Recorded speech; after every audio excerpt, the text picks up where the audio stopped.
کیا مولانا مودودی کی تفسیر پڑھ سکتے ہیں؟ دیکھیے، مولانا مودودی جہاں تک کے ہیں، یہ ایک عالم گزرے ہیں، انہوں نے دین کی خدمت کی ہے، اس میں کوئی شک نہیں ہے، اور انہوں نے جو مغربی تہذیب ہے جس سے متاثر ہو کر کئی لوگ اسلام سے دور ہو رہے تھے، انہوں نے کئی ایسی کتابیں لکھی جن سے کئی لوگ مرتد ہونے سے روکے اور ان کے دل میں اسلام کی ایک حمیت اور جذبہ جاگا۔ لیکن ان کی کتابوں میں ایک بہت ہی بڑی غلطی یہ ہے کہ انہوں نے خلافت کے موضوع کو دین میں سب سے اہم موضوع قرار دیا۔ انہوں نے حکومت الہیہ کا قیام اس کو دین میں سینٹرل ایکسس بنا کر رکھ دیا،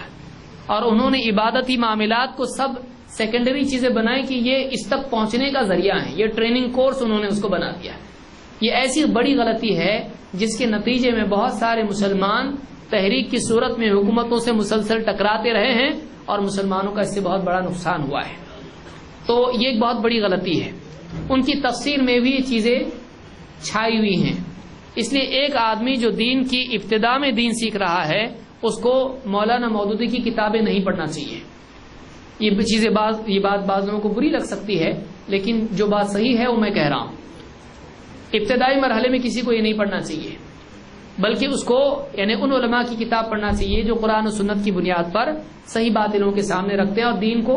ہر چیز کو، عبادات، عادات اور سارے معاملات کو اپنی جگہ پر رکھتے ہیں۔ بعد میں ایک آدمی کو ریسرچ کے مرحلے میں